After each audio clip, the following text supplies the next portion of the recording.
Record-nya. Ya, jadi pertemuan ini kita akan membahas biokimia urin. Jadi kenapa kita membahas tentang biokimia urin? Ya, karena ini melanjutkan dari pertemuan-pertemuan sebelumnya. Jadi kita tahu di pertemuan kelima itu kita sudah membahas tentang keseimbangan asam basa. Dan kemudian pertemuan keenam itu tentang cairan dan elektrolit. Ya, gitu. Jadi di sini kita akan bahas hasil akhir dari cairan dan elektrolit, yaitu dalam bentuk urin. Nah, jadi di sini juga nanti kita akan bahas tentang ginjal. Jadi agak banyak bahasanya tentang ginjal karena ginjal itu adalah regulator utama cairan yang ada di dalam tubuh. Dan kemarin di presentasi yang kemarin kita juga sudah tahu kalau ginjal itu juga punya peran penting, terutama di dalam menjaga keseimbangan asam basa tubuh. Nah, ini pertama kita akan lihat dulu urin. Nah, dalam urin itu dia terdiri dari asam urat gitu kandungannya. Jadi ada asam urat, ada urea, ada kreatinin. Kreatinin pun sebenarnya ada dua jenis, yaitu kreatinin yang dari otot dan dari sisa metabolisme, dan kreatinin yang memang berasal dari kreatin dan kreatin fosfat. Gitu. Jadi ada dua jenis kreatininnya. Nah, di dalam sebuah urin itu kandungan ini akan berbeda-beda gitu, tergantung dengan apa yang dikonsumsi saat itu dan tingkat metabolismenya. Jadi, misalnya pada pasien yang menderita diabetes katakanlah, itu pasti akan menderita ada glukosa di sana. Kita tahu di kanan bawah ini kan ada organik konstituennya, itu glukos kurang dari 0,16 gram seharusnya. Tapi kalau misal kita bicara pasien diabetes, mungkin dia bisa sampai 1-2 gram begitu. Juga ada protein dan badan keton. Nah, badan keton itu seperti yang kita tahu itu sisa metabolisme lemak ya, terutama kalau lemak itu dipakai sebagai sumber energi dan ada amino asidnya sebanyak 1-3 gram. Itu konstituen organiknya. Jadi nggak cuma asam urat, kreatinin, hipurat, dan urea, tapi juga ada glukosa, badan keton, protein, dan asam amino. Tapi tentu dalam jumlah yang sangat sedikit. Nah, organik konstituen ini yang kemudian nanti akan menunjukkan urin itu dalam keadaan sehat atau enggak kayak gitu. Nanti kalau misalnya tubuh kita menderita penyakit-penyakit metabolisme, tentu organik konstituennya juga akan naik. Nah, selama 24 jam volume urin itu sekitar 1,5-2 liter per hari. Itu kalau minumnya cukup ya. Jadi kalau pada orang normal salah satu yang mempengaruhi jumlah urin itu konsumsinya dan juga aktivitas fisik yang dilakukan. Nah, pH-nya itu standarnya 5,8. Jadi cukup asam, tapi dia bisa berubah antara 4,8 sampai 7,5 ya. Tadi tergantung apa yang dikonsumsi hari itu. Nah, kalau misalnya hari itu katakanlah banyak mengkonsumsi protein, nah tentu dia akan jadi lebih asam. Beda kalau mengkonsumsi buah, sayur, kayak gitu dia akan menjadi lebih basa arahnya. Nah, berat jenisnya 1,015 sampai 1,022 kilogram per liter. Osmolaritasnya 50 sampai 1.300 miliosmol per kilogram. Padatannya sekitar 50 sampai 72 gram per hari. Itu ya. Jadi di urin itu juga ada padatan, tapi memang jumlahnya sangat sedikit sebenarnya. Kebanyakan ya kalau sampai terjadi gangguan metabolisme, baru dia padatannya meningkat. Misal kalau orang menderita asam urat atau GOUT. Nah itu di dalam urin bisa muncul seperti serbuk serbuk kristal gitu ya. Apa kristalnya? Ya kristal asam urat gitu. Ya karena ketika asam urat tinggi, asam urat itu kan bentuknya kristal segitiga yang itu lancip. Nah sehingga ketika jumlahnya cukup banyak, ketika dikeluarkan lewat urin, nah dia bisa berbentuk serbuk. Tapi normalnya tidak ya. Kalau orang itu normal, maka urin itu tidak seharusnya mengandung padatan yang nampak.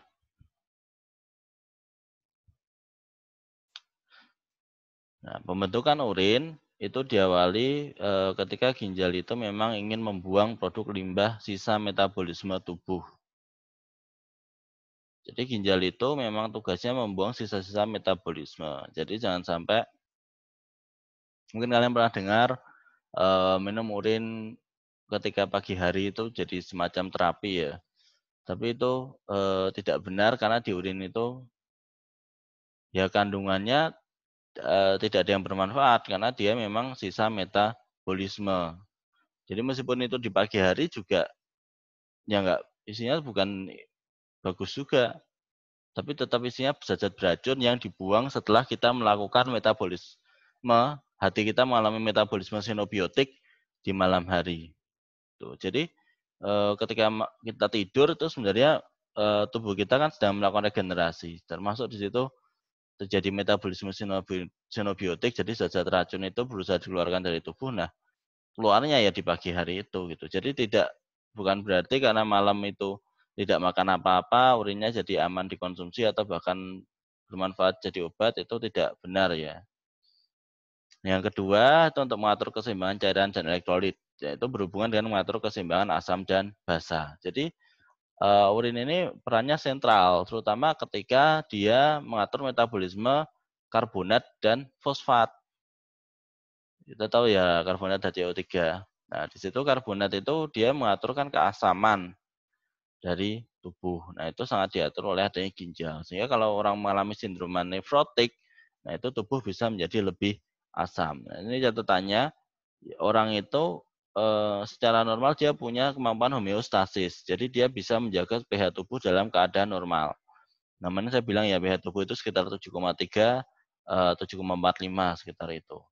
Nah, ketika metabolisme asam basanya tidak normal, itu berarti dia punya penyakit. Tuh. Jadi jangan kalian termakan iklan ketika kita itu harus minum air yang basah katakanlah. Itu enggak seperti itu. Karena ketika air yang basah pun ketika dia masuk ke lambung maka dia otomatis akan jadi asam karena asam lambung itu sangat kuat. Nah, ketika asam lambungnya itu enggak kuat, nah itu baru menjadi penyakit.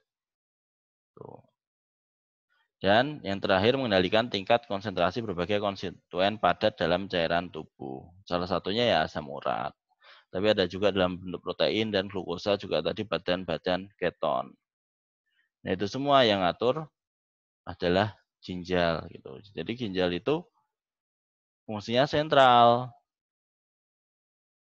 Tuh, jadi dia fungsinya penting terutama untuk mengatur metabolisme zat-zat sisa di dalam tubuh. Jadi untuk yang mengeluarkan ya setelah selesai di metabolisme yang mengeluarkan ya dari ginjal. Tuh, dengan melakukan filtrasi dari darah difiltrasi cairan-cairannya supaya nanti bisa dikeluarkan. Nah, jadi dia punya fungsi homeostatik. Nah, fungsi homeostatik itu eh, punya fungsi sentral di dalam eh, proses produksi urin melalui nefron. Nah, jadi pada nefron, jadi gini, ginjal itu terbentuk dari banyak nefron. Nah, di dalam nefron itu ada proses filtrasi atau penyaringan dari plasma darah. Nah, setelah difiltrasi, maka ada proses reabsorpsi atau penyerapan ulang dari asam amino, glukosa, natrium, kalium, bikarbonat, vitamin, dan air. Nah, setelah direabsorpsi atau diserap ulang, yang dia bermanfaat, misalnya asam amino, glukosa, dan sebagainya, maka baru kemudian dia punya fungsi sekresi, jadi mengeluarkan bahan-bahan yang berbahaya. Dari kreatinin, asam basa kuat, dan juga kalium yang berlebihan bagi tubuh. Nah, baru fungsi berikutnya adalah asidifikasi atau pengasaman urin. Jadi fungsi-fungsi homeostatik itu yang kemudian menjaga supaya tubuh itu dalam keadaan normal. Jadi supaya pH-nya tetap normal, supaya tidak banyak zat-zat racun yang tersimpan di dalam tubuh.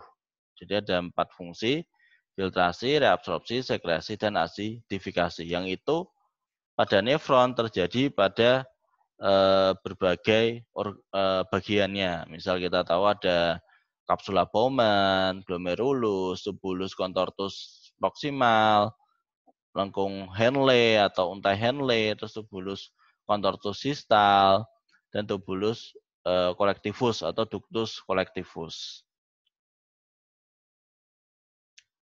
Nah, kemudian berikutnya ada fungsi hormonal. Nah, fungsi hormonal ini karena di ginjal itu kita tahu di atas ginjal itu ada kelenjar adrenal. Tapi ginjal sendiri juga bisa memproduksi hormon.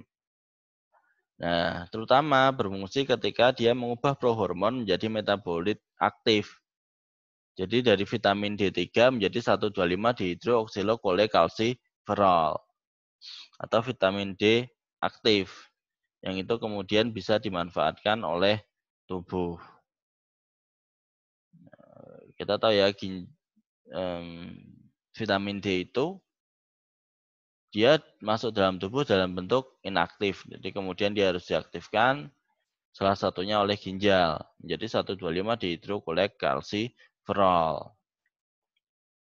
Kemudian ada sintesis enzim yang menghasilkan senyawa mirip hormon, seperti renin, bradikinin, prostaglandin, dan enzim yang memecah eritropoietin.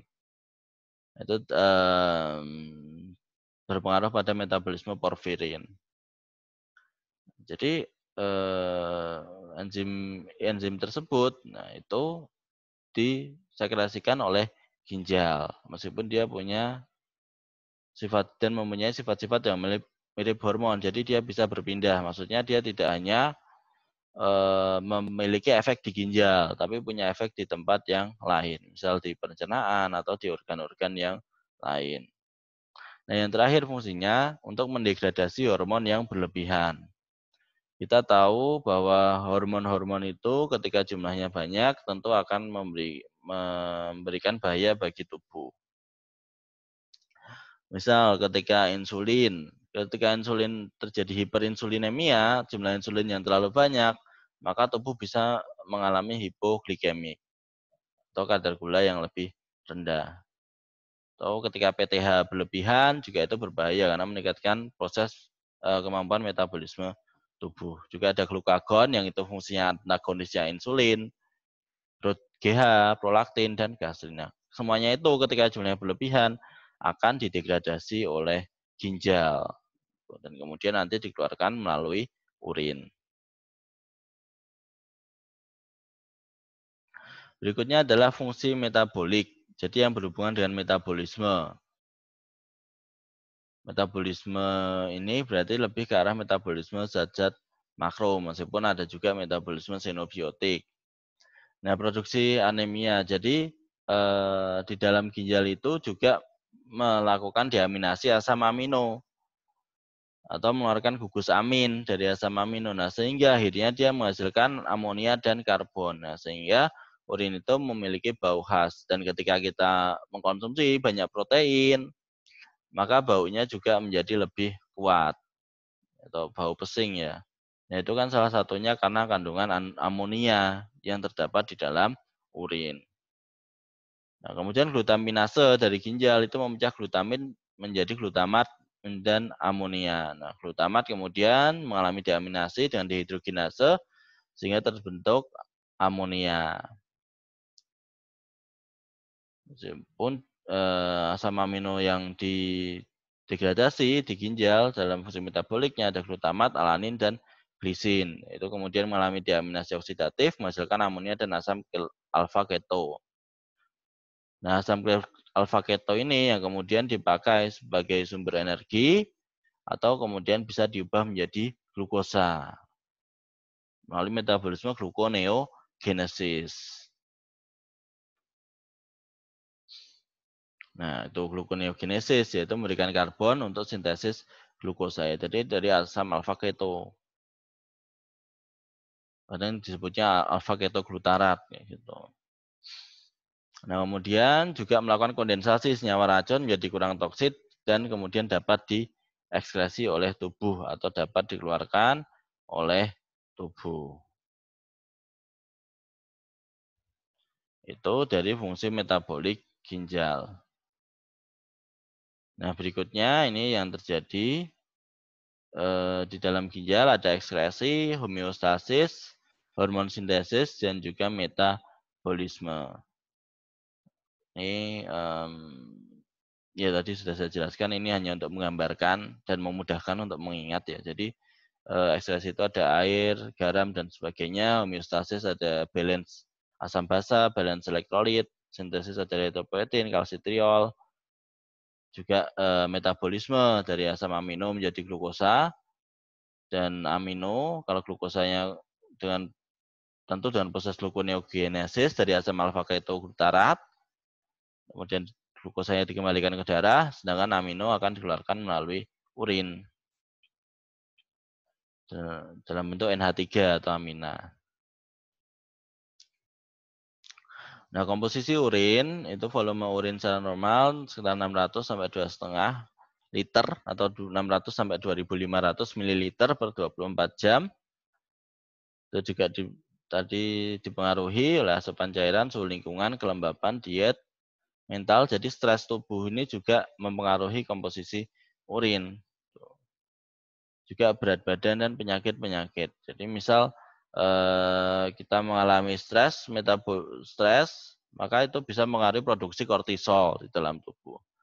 Nah, produksi kortisol katakanlah dia meningkat, dia bisa mengaruhi resistensi insulin, katakanlah. Resistensi insulin ketika itu dia sudah jadi kronis, maka gula bisa dikeluarkan melalui urin. Nah, itu yang disebut keadaan glukosuria. Nah, berat jenis urin 1,03 sampai 1,030 yang diukur dengan urinometer, jadi alat mengukur berat jenis urin. TDS-nya atau total solidnya 3 sampai 30 gram per liter atau kira-kira sehari sampai dengan 50 gram.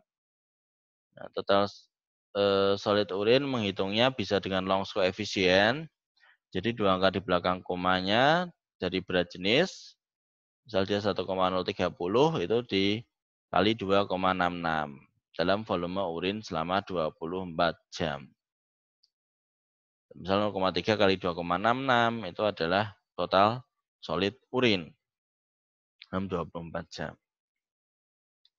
pH urin itu sekitar 4,7 sampai 8, rata-ratanya sekitar 6.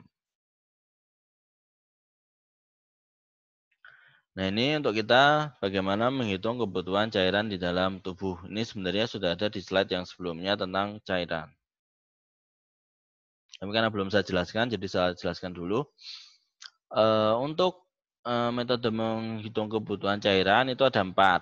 Yang pertama, berdasarkan intake. Jadi kan kalian bisa ya menghitung intake energi pakai katakanlah rumus Harris-Benedict atau mau pakai Mifflin-Sanjior atau yang lain.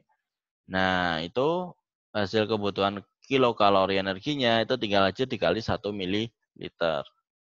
Tadi misal anak remaja katakanlah kebutuhannya 1.600 atau 1.800 kilokalori, berarti dia butuhnya 1.800 mililiter cairan dalam sehari. Itu metode pertama. Nah, metode kedua itu berdasarkan berat badan. Biasanya ini dilakukan untuk anak-anak. Jadi pada bayi dan anak-anak biasanya.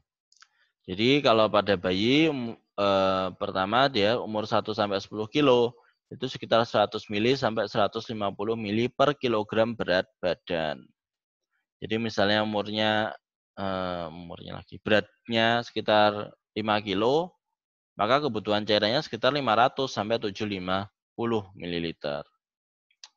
Nah, kemudian kalau pada anak usia 11 sampai 2 yang berbobot 11 sampai 20 kg itu tinggal ditambah 50 ml per kilogram di atas 10 kilo.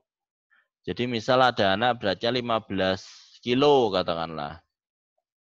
Nah, maka 15 kilo ini 10 kilonya dihitung bahwa kebutuhannya 150 ml dikali 10. Jadi kan 1.500. Berarti kan masih sisa 5 karena tadi dia 15 kilo. Nah, 5 ini kemudian dikali 50. Jadi kan 250. Jadi kebutuhannya pada bayi yang BB-nya 15 kilo itu sekitar 1.750 ml. Paham ya?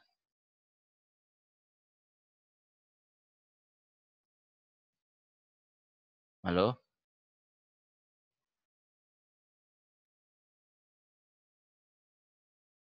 Paham Pak, apa masih bingung? Pak. Ya gimana Maria? Salma ini. Hah?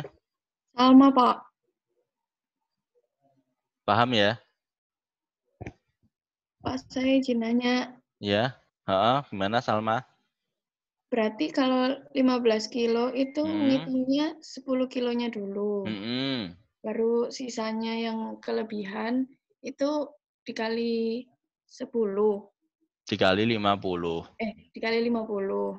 Hmm. Oh, oh ya, ya. Paham ya Salma? Atau coba kamu ngitung deh kalau beratnya 12 kilo, kira-kira kebutuhan Kalau cairannya berapa? kalau 12 kilo Hmm. berarti kan 10 kilonya Hmm. 1.500 Hmm. 1.500 Hmm. ditambah Hmm. 1.000. Jadi 2 kilo dikali Hmm. 50 Hmm. tambah 100. Hmm. Berarti se 1.600. Ya benar ya gitu ya Salma. Oh, iya ya, Pak. Tuh. Oke. Makasih, Pak. Ya sama-sama. Jadi kalau nanti 20 kilo juga sama. Jadi kalau 20 kilo ya menghitungnya misal bayi beratnya 21 kilo ya. 21 kilo yang hitungnya 1.500 tadi yang 10 kilo pertama ditambah 500, 10 kilo kedua ditambah 25. Tuh, untuk di atas 20 kilo. Jadi kan kebutuhannya jadi 2025. Karena 1.500 ditambah 500 ditambah 25. Nah, itu untuk menghitung kebutuhan cairan pada anak-anak. Gitu ya. Nah, kalau pada remaja, itu tinggal kali aja berat badannya. Jadi 40-60 ml per kilogram. Pada dewasa muda, umur 16-30 tahun, itu 35-40 ml per kilogram. Pada dewasa, itu 30-35 ml per kilogram. Pada remaja itu pada dewasa yang umurnya 55-65 tahun itu 30 ml per kilogram berat badan. Nah, pada lansia atau yang sudah berusia di atas 65 tahun beratnya 25 ml per kilogram berat badan. Nah, metode ketiga itu berdasarkan nitrogen dan energi intake. Jadi 1 ml per kilokalori ditambah 100 ml per gram nitrogen. Nah, tapi kita untuk ngitung nitrogennya kan harus tahu kebutuhan proteinnya. Kayak gitu. Nah, itu jadi agak jarang dipakai metode 3 ini. Juga yang metode 4 itu dengan luas tubuh. Itu dengan melakukan perhitungan 1.500 ml per meter persegi. Nah, itu juga jarang digunakan. Jadi biasanya yang digunakan itu yang familiar ya, pakai berat badan atau berdasarkan energi intake. Gitu.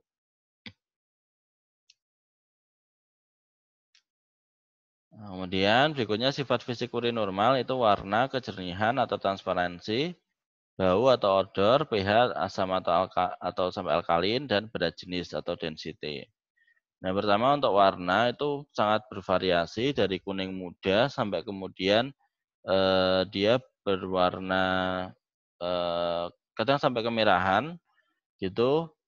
Itu akan sangat tergantung apakah kita minumnya cukup atau tidak, atau ada gangguan metabolisme atau tidak. Misalnya kita minumnya cukup ya udah dia warnanya akan semakin pucat, jadi semakin jernih warnanya. Sedangkan kalau misalnya kita semakin jarang minum atau banyak minum obat atau banyak minum zat-zat pewarna, nah itu akan berpengaruh warna urinnya. Jadi dia akan berwarna lebih kental. Kalau misalnya banyak minum minuman yang mengandung zat pewarna, nah tentu dia akan bisa berwarna sampai kemerahan. Meskipun kalau kemerahan, oh enggak ding, kalau misalnya kemerahannya itu rata itu enggak apa-apa. Tapi kalau misalnya kemerahannya itu ada bercak, berarti kemungkinan dia punya radang. Apakah itu di ureter atau di uretranya ya nggak tahu. Tapi ada radang di situ. Atau bisa jadi malah mengalami glomerulonefritis atau gangguan pada ginjalnya. Itu kalau misalnya ada bercak merahnya. Tapi kalau warnanya rata itu bisa karena tadi jarang minum atau bahkan dia habis minum minuman yang mengandung pewarna sintetik.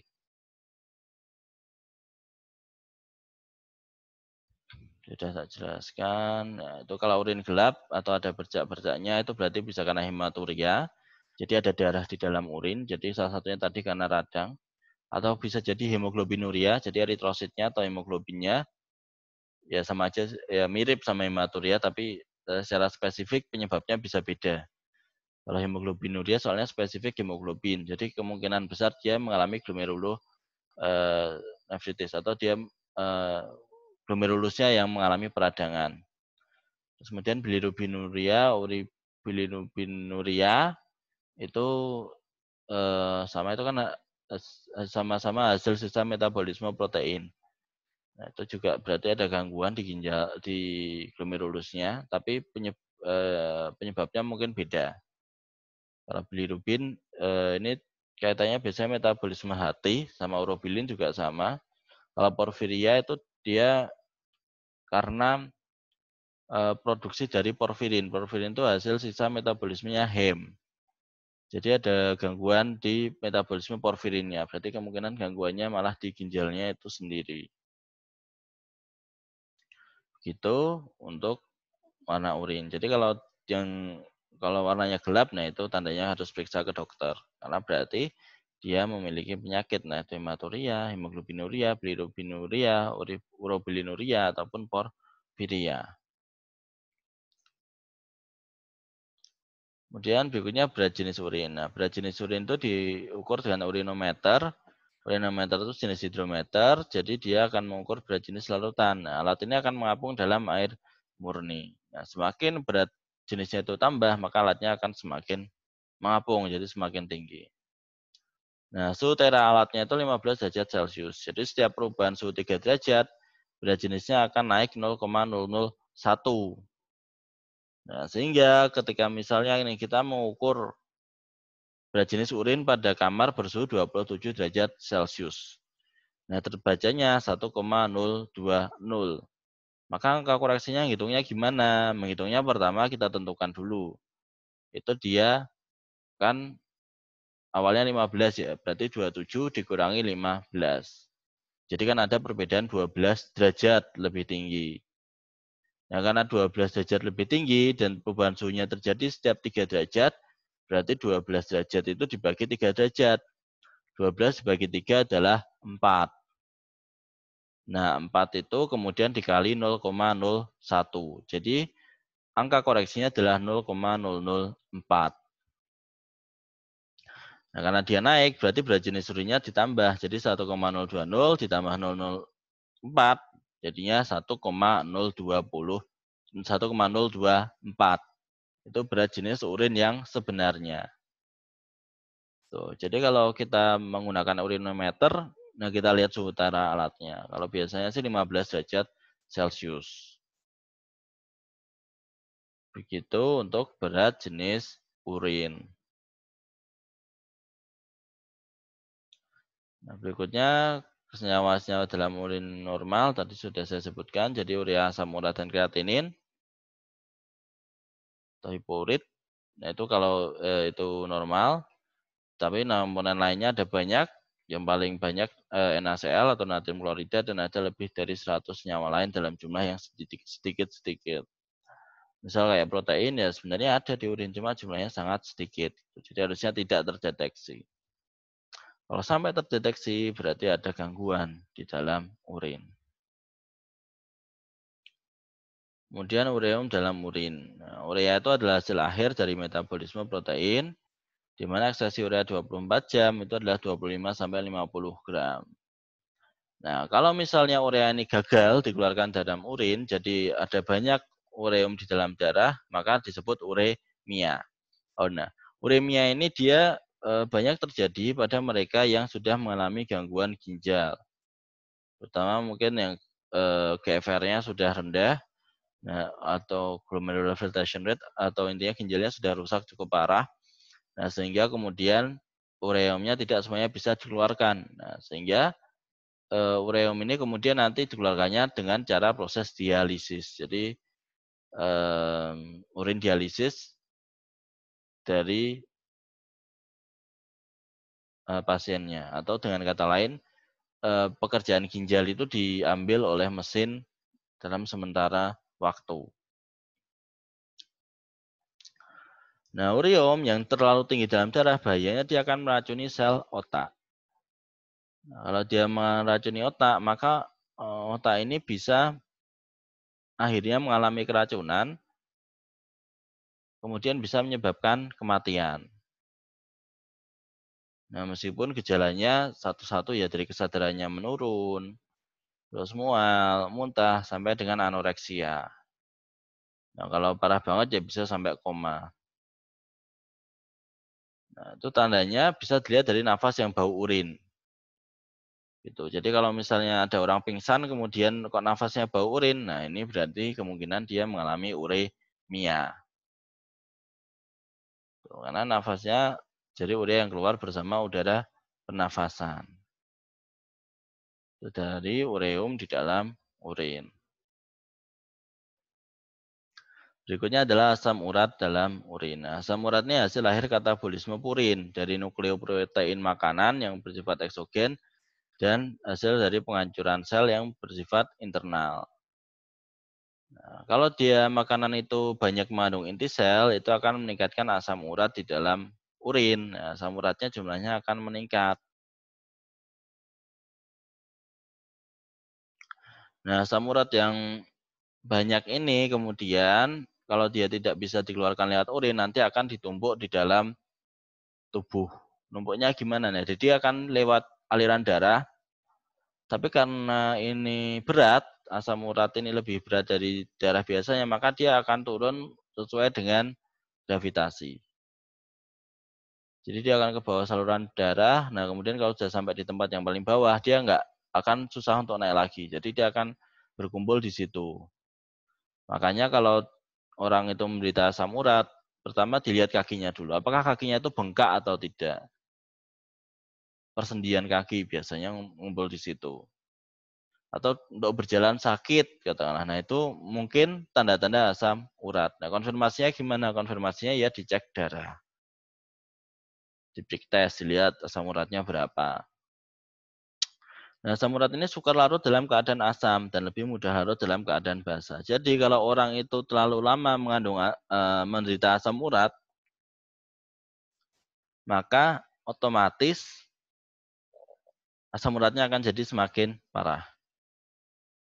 Jadi kalau keluarga kalian katakanlah ada yang menderita asam urat, ya dijaga, maksudnya dijaga konsumsinya, minum rutin obat allopurinol, tapi usahakan tidak tergantung allopurinol ya. Jadi kalau sudah gejalanya hilang ya dietnya dijaga dan suruh banyak minum air putih.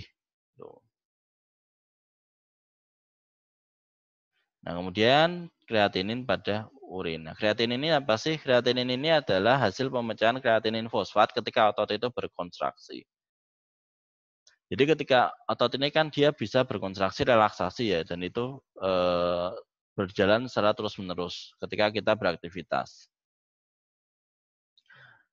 Nah, sehingga untuk supaya bisa beraktivitas dan baik dan tidak mengalami asam urat, tubuh itu perlu kreatinin dalam jumlah yang cukup. Nah, sehingga kalian tahu ada suplemen yang mengandung L-kreatinin. Nah, itu salah satunya untuk itu gitu loh, supaya kontraksi ototnya bisa lancar dan dia tidak mengalami kram. Nah, jumlah kreatinin yang dihasilkan dari tubuh dan diekspresikan itu berbanding sejajar dengan massa otot. Jadi orang ototnya lebih banyak, kreatinnya lebih banyak, lebih sedikit ya kreatinnya lebih sedikit. Tuh. Kalau ototnya lebih sedikit, ya kreatininnya otomatis jadi lebih sedikit. Nah, di sini ada yang namanya kreatinin koefisien. Jadi jumlah kreatinin yang diekspresikan selama 24 jam dibagi dengan berat badan. Jadi ini untuk menunjukkan sih di dalam tubuh itu kreatininnya seberapa banyak. Makanya dihitung koefisien supaya bisa dibandingkan dengan yang lain. Karena apa? Karena bisa jadi orang itu berat badannya sama tapi isinya lemak. Katakanlah kita lihat Aderai. Aderai itu dulu pernah beratnya 1 kuintal katakanlah. Tapi di sisi lain kita mungkin kalian pernah lihat dulu berita ada yang namanya bocah Arya katakanlah yang itu sangat obesitas. Meskipun beratnya nanti sama-sama 1 kuintal katakanlah 1 kuintalnya Aderai itu isinya otot, 1 kuintalnya bocah Arya itu isinya adalah lemak. Nah, sehingga bentuk tubuhnya pun juga akan kelihatan berbeda.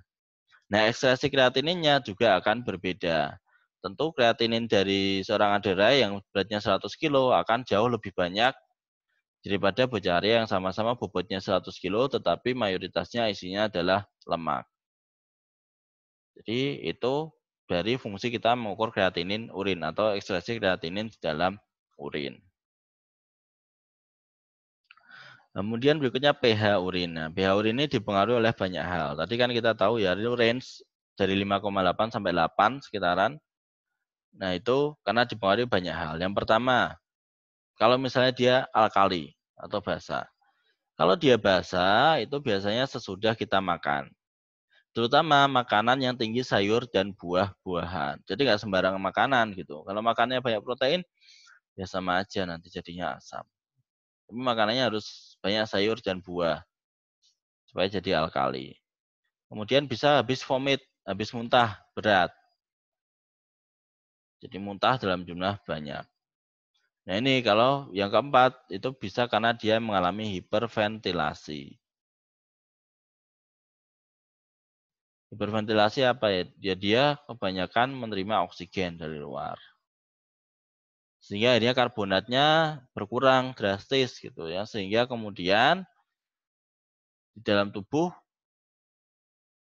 terlalu banyak oksigennya. Akhirnya menjadi basah tubuhnya. Nah yang berikutnya ISK, infeksi saluran kencing.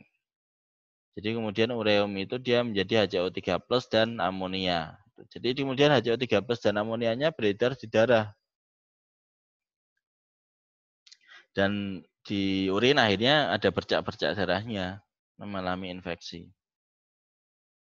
Nah, berikutnya ada asidosis oleh tubulus ginjal. Jadi ada gangguan proses pengasaman di tubulus sehingga asidosisnya tidak berjalan dengan baik. Akhirnya kemudian urin jadi alkali deh karena proses pengasamannya tidak berjalan dengan normal. Nah, berikutnya adalah ketika urinnya itu asam.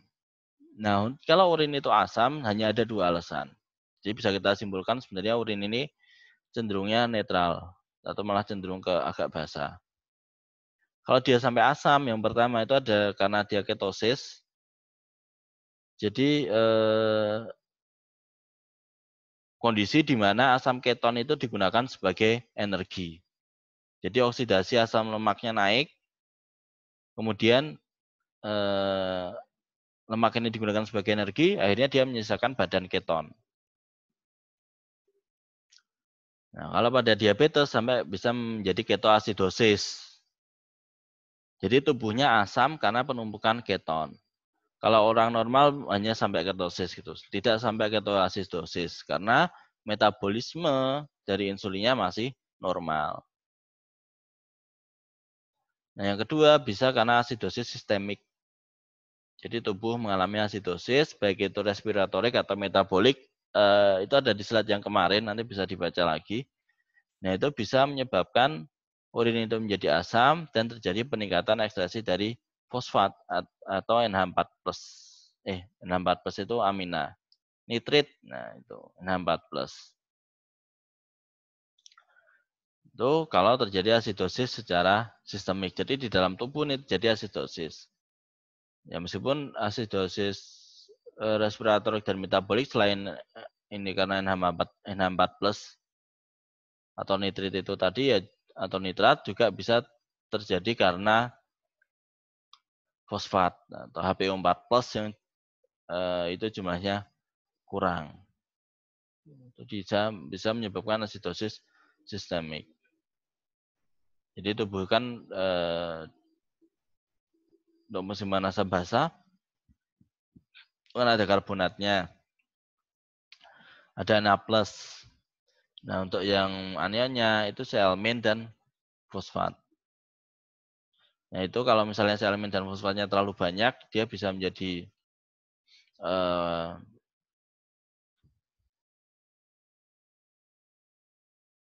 kondisi basah yang secara respiratorik ataupun metabolik. Sedangkan kalau terlalu banyaknya karbonat atau terlalu banyak Na-nya, maka bisa menjadi asidosis metabolik. Nah, kemudian berikutnya ketika dilakukan pemeriksaan sedimen urin dengan mikroskop. Jadi ini yang secara normal dia tidak terlihat di dalam urin. Jadi bisa karena eritrosit, jadi nomornya 1-3 per LPB, leukosit nomornya 0,2 per LPB. Sedangkan sel epitel itu biasanya karena ada degradasi dari saluran urin, baik itu yang proksimal atau distal. Maksudnya dari tubulus contortus proksimal atau distal. Kemudian bisa ada silinder atau kas. Itu yang dibentuk oleh tubulus. Jadi karena bisa aglutinasi protein, karena adanya ikatan eritrosit, terus kemudian ada leukosit, terus ada dari sel epitel tubulus. Juga ada yang dalam bentuk kristal-kristal karena silinder eritrosit, silinder leukosit, ataupun silinder granula. Jadi bentuknya seperti butiran-butiran, jadi seperti serbuk.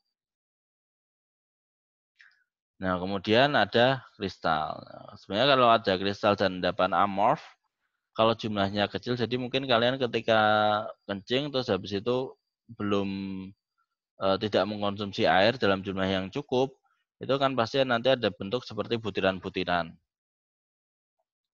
Nah, kristal kalau butiran-butirannya dalam jumlah yang sedikit dan tidak ada rasa sakit atau apa, itu sebenarnya masih belum masalah. Meskipun itu bisa juga sebenarnya itu sudah tanda-tanda Anda hari itu kelebihan konsumsi asam urat. Biasanya kayak gitu. Nah, sehingga harusnya solusinya ya mengurangi konsumsi asam urat, atau memperbanyak konsumsi cairan. Nah, hanya saja kalau nanti jumlahnya banyak dan kemudian ada rasa sakit di situ, maka bisa jadi itu adalah tanda-tanda munculnya batu ginjal. Nah, jadi kalau misalnya ada tanda-tanda batu ginjal, ya berarti itu sudah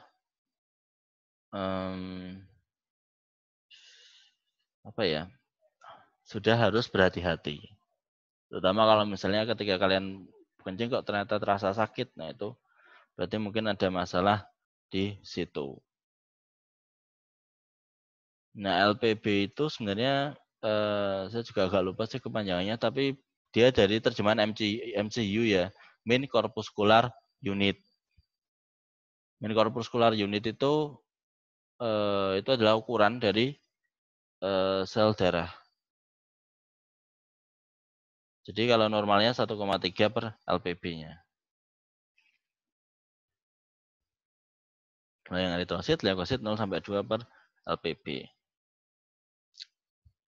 Ini kita berikutnya akan mulai masuk ke bagian-bagian dari ginjal. Nah, jadi ada afferent arteriole dan efferent arteriole. Jadi itu intinya adalah arteriola di tempat darah masuk. Kalau efferent itu vena, jadi tempat darahnya keluar. Jadi ini ada di glomerulus itu sebenarnya bentuknya seperti rangkaian dari arteriola. Nah, kemudian di situ disaring, cairannya keluar, mengalami ultrafiltrasi, kemudian dia masuk ke tubulus contortus proximal, terus resorpsi, terus masuk ke untai Henle, terus mengalami itu terus keluar ke tubulus contortus distal, yang itu mengalami regulasi sekresi yang terregulasi, kemudian ductus collectivus, kemudian keluar ke dalam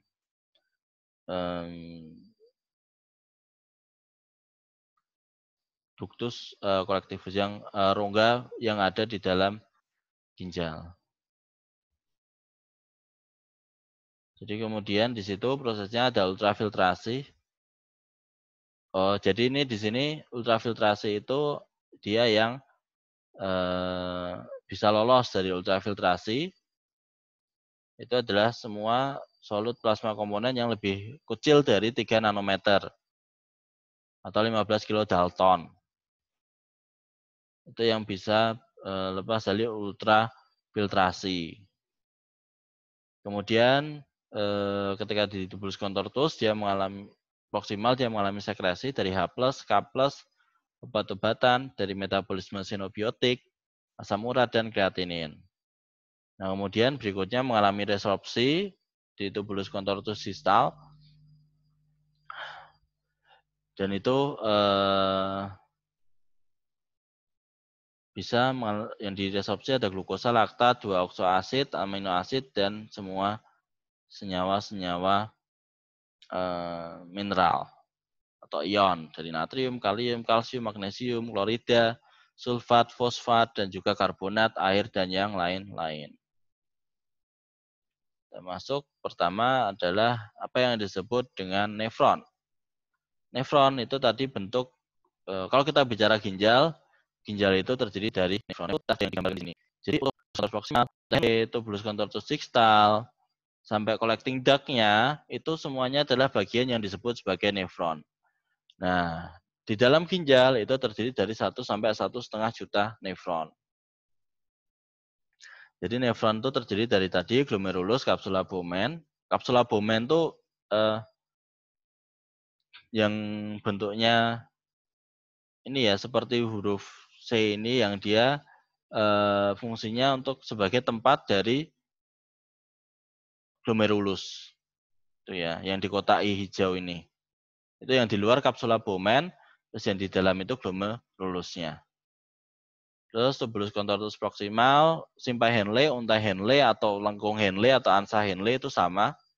Terus tubulus contortus distal, dan ductus collectivus atau ductus colligans. Itu nefron. Berikutnya, ini kok.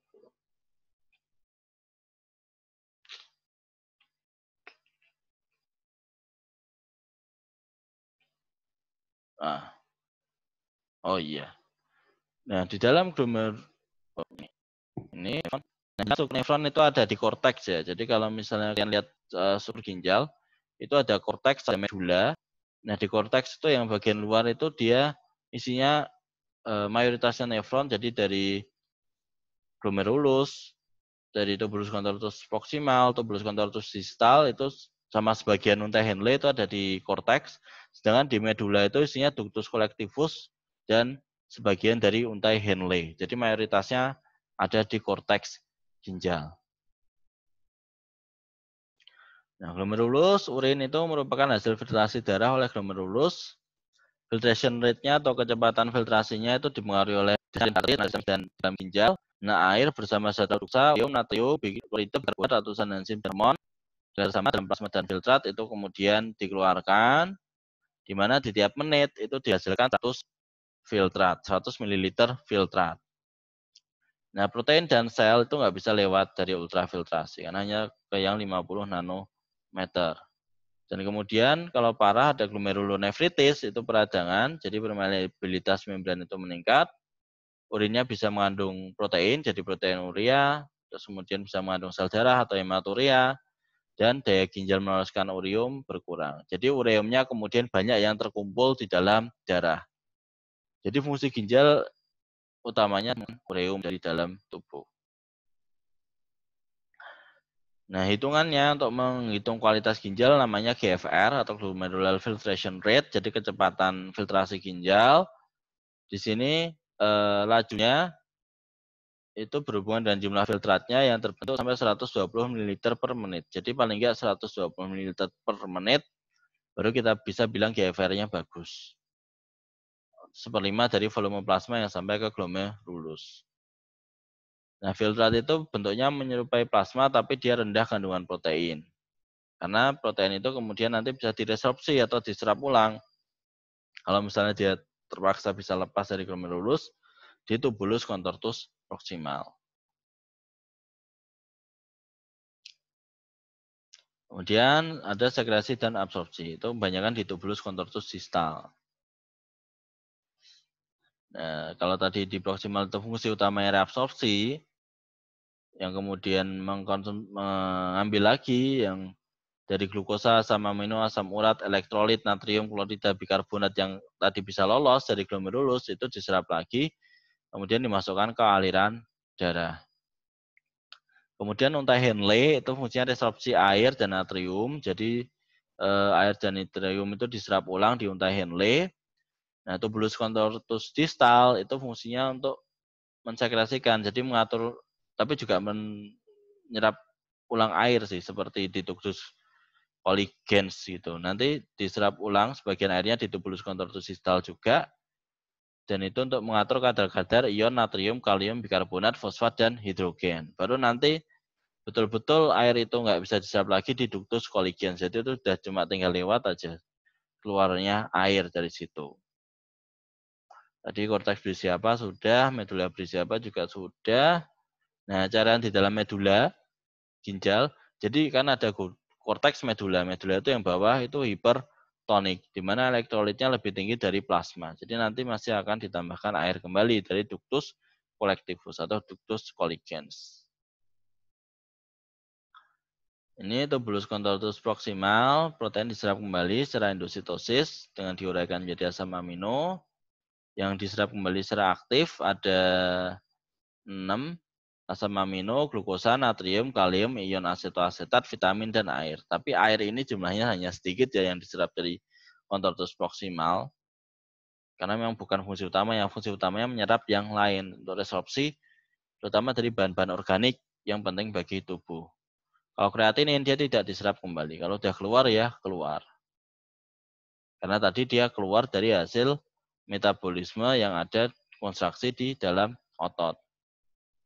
Terus lengkung atau Henle, nah di sini filtrat mulai berubah menjadi hipotonik. Jadi tonisitas filtratnya, kekerasan atau kekentalannya itu tergantung dari transport aktif dari ion NaCl ke bagian descendant atau bagian yang turun dari Henle untuk menjaga netralitasnya. Nah, kemudian di bagian ascendant itu tidak permeabel terhadap air. Jadi di ascendant itu hanya nanti naik. Nah, bagian descendant itu memudahkan difusi bebas. Jadi di Henle ini dia turun Na dan Cl-nya dikeluar dan masukkan berproses. Ketika naik dia cuma tinggal naik aja terus ke tubulus contortus distal.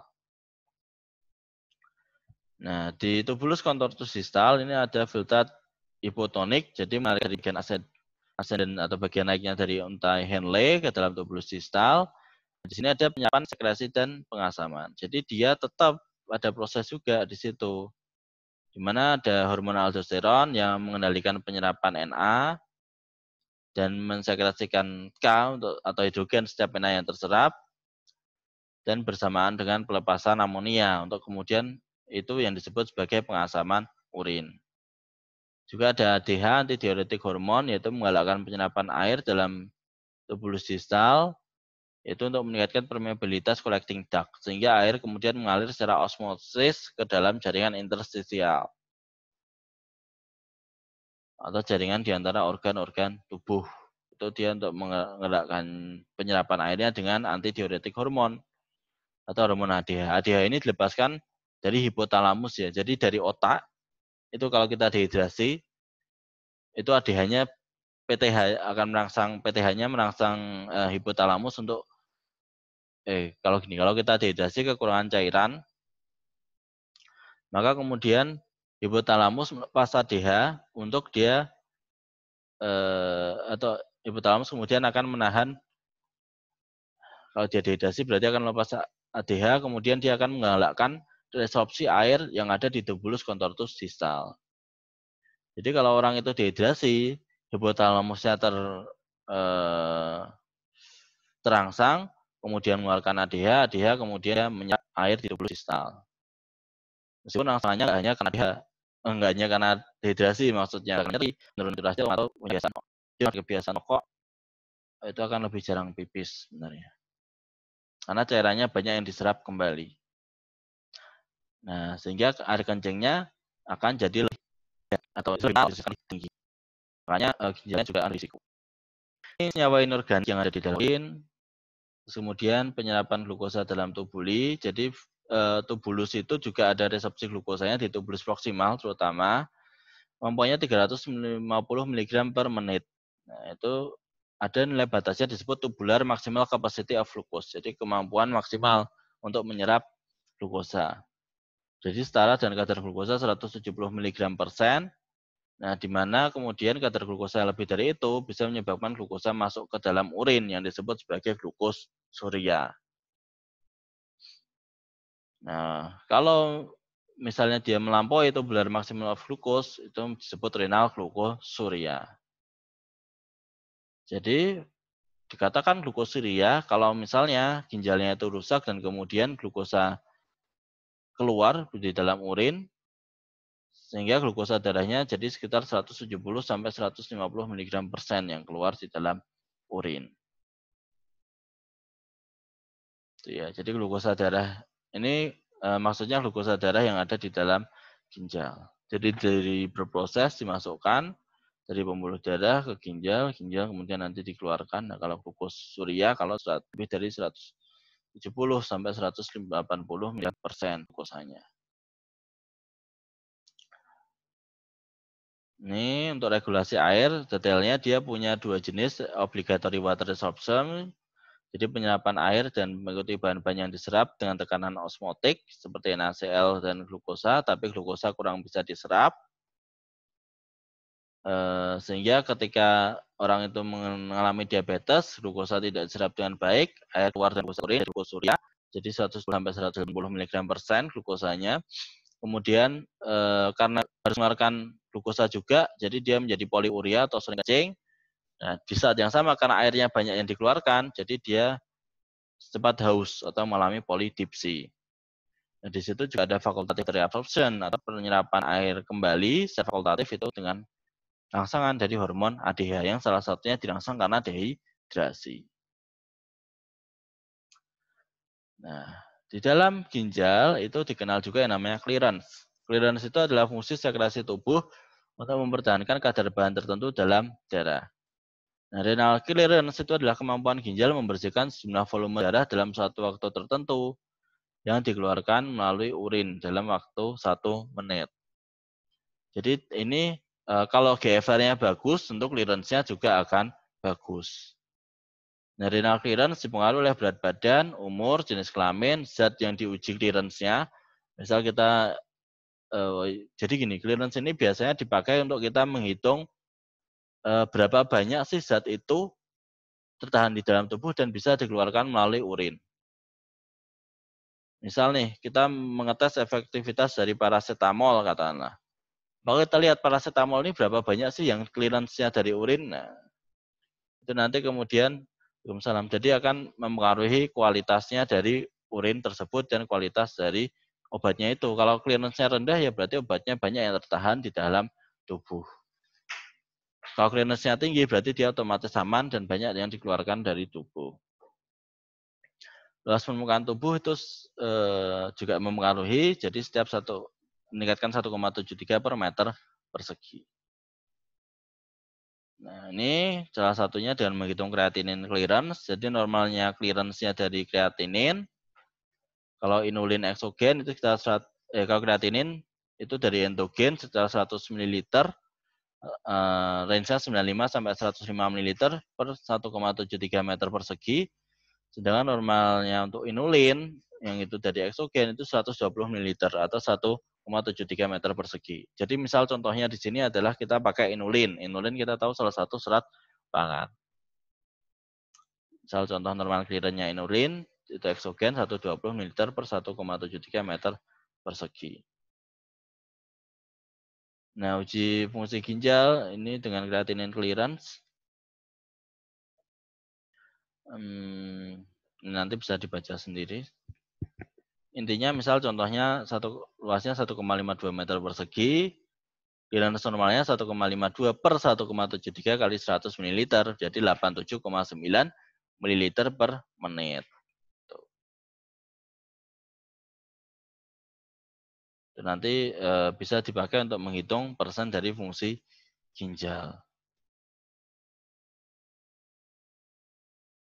Jadi 87,9-nya nanti jadi pembagi untuk jumlah nih kreatinin yang ada di dalam darah. Misal 50 ml kreatinin dalam darah, berarti yang bisa dibersihkan ya 50 per 87,9 kali 100%, berarti kemampuannya 56,88%. Jadi itu untuk mengetahui fungsi ginjal dengan kreatinin clearance. Ini respon tubuh terhadap asam basa, jadi ada di pertemuan kemarin. Jadi di dalam tubuh asam basa itu dipengaruhi oleh banyak hal. Misal karena sekresi H+, reabsorpsi asam karbonat, dan produksi dan ekstrasi dari nitrat. Jadi misal di dalam tubuh kok ternyata terlalu asam, nah maka disekresikan itu H+. Dan diserap lagi asam karbonat, dibuang dan diekspresikan juga NH4 atau nitrat. Ini sistemnya. Jadi darah itu kemudian masuk ke dalam glomerulus. Nah, di glomerulus kemudian dikeluarkan, disaringlah NH4 supaya keluar dari dalam darah. NH4 ini terjadi dari nitrat NH3 yang bereaksi dengan H+ atau hidrogen yang itu dilepaskan dari glutamin. Tadi dengan reaksi deaminase. Nah, kemudian NH4-nya ini dia dengan untai Henle, terus kemudian masuk tubulus kolektivus, dan kemudian nanti dikeluarkan melalui urin sebagai NH4+. Nah, itu untuk pertemuan kita hari ini. Terima kasih. Nah, sampai sini ada pertanyaan?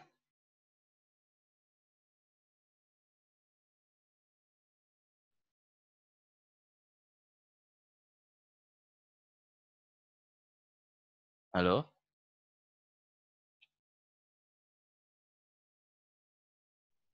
Apakah ada yang mau ditanyakan?